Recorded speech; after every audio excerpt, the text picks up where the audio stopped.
Hi guys and welcome back to Tom Talks. Make sure to like, share, subscribe, comment, all the good stuff.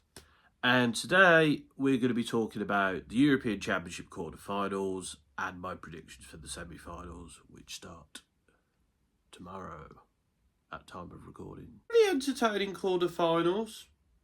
Some results surprised me. In fact, I think I only got one of these. In fact, no, I got them all wrong. So my predictions were great, but let's get into it. Spain versus Germany. I said Germany would win 2-1. They lost 2-1. Spain were really good in this game. They controlled the game well for the most part. Obviously, they let Germany back in. They played some good football. They were just really good. Dani Olmo, in particular, was fantastic. I mean, with the goal, the assist for Moreno's goal, they were really good. They were well structured. Unai Simon was a bit iffy in goal, I will say, but they got the job done. Germany they had good chances, but they didn't take them. Füllkrug, lots of very good chances for him. He didn't, as I said, he didn't take them. So Germany are out, the hosts are out, and Toni Kroos's career is done. Fantastic player, of course. Didn't quite go out on the high he wanted, but outside of the European Championship, he's basically won everything of note. So, not the perfect career, but an almost perfect career. I mean, just look at his trophy cabinet. Spain are through, and probably are my favourites to win the tournament now. Germany were, but they're out. Portugal-France. France won on penalties. Again, France have been extremely lucky in this tournament. Portugal, I've been disappointed in Portugal. They play good football. I love the way they attack, but they just don't take the chances. And in this game, France did have chances themselves, but Portugal had a lot of chances. They should have won this game. They were the better team. Again, sticking with Ronaldo up front has cost them. Ronaldo offered very little in this game. Taking Bruno off, I think, was a mistake as well. Why did you not bring Gonzalo Ramos on? He has a very good goal-scoring record for PSG and for the Portuguese national team. It doesn't make sense to me. Yeah, I think Martinez, again, when it comes to it, he doesn't have it in him to make the big decisions, the big calls. Probably the end of Pepe's career, which is sad. I think he has been fantastic at this tournament, as he is at most tournaments. A very underrated defender, but I think he will be remembered as one of the greats of the modern era of football as a defender. And the fact he was still playing at a top level at 41 is very impressive. But France are through. They were quite poor. And I think they're very lucky to get this far, to be quite honest. Still not scored from open play. And we're at the semi-final stage now. So, yeah. England-Switzerland, got that wrong as well. I said the Swiss would win 2-1. England won on penalties. The new formation, I think, worked quite well for England with a back three. It allowed Saka to go forward. It gave Foden the opportunity to play the position he liked. I still have my issues with this. I think Foden was decent, but not amazing.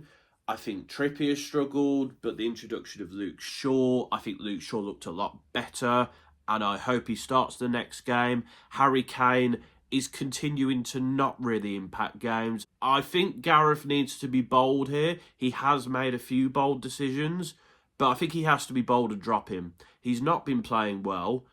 He has scored a few goals, yes, but he holds the team back, and I think Harry Kane needs to be dropped. I think Tony has shown he has more of an impact on the game. So there's that. Kobe Mainoo was great again. I think Switzerland weren't at their best. They looked decent, but I think England managed to marshal them fairly well. And of course, we got the job done on penalties. So not an amazing England performance, but I'd say it's probably the best performance we've seen from England this tournament. Switzerland are out. I think England did just deserve to win, I'd say, overall. It was a cagey game, but yeah, England are through to the semi-finals. And we have a very good chance of making it back-to-back European Championship finals, which we wouldn't have said in the last game, we wouldn't have said the games before, but that's the nature of knockout football. Anything can happen. And finally, the Netherlands beat Turkey 2-1, and I feel a bit sorry for Turkey because I think they played their well-structured game very well. They took the lead. It's just the Netherlands had 6 minutes where they got a couple of goals and they just kept the game in control there. I don't think the Netherlands were particularly amazing. I just think they got the job done. They scored the goals they needed and they got through. So a shame for Turkey, of course, to go out. I think their style of football has been very good at winning matches. They just didn't quite have enough this time. But the Netherlands are through, and considering they finished third in the group, they've done well. It's the best the Netherlands has done at a tournament in a very, very long time. And I think that, looking at who else is in that semi-finals, they do deserve to be there because they do play good attacking football. Again, like England, they've had it a bit of an easy ride in the draw, but they're here. So, semi-finals. So first up, we have Spain versus France. I think Spain's going to win 2-0. I think France will have their chances. I don't think Spain are going to blow France away. They don't really blow teams away, this Spanish team, outside of course, the Georgia game. But I think Spain are just in really good form. I think France have been really poor.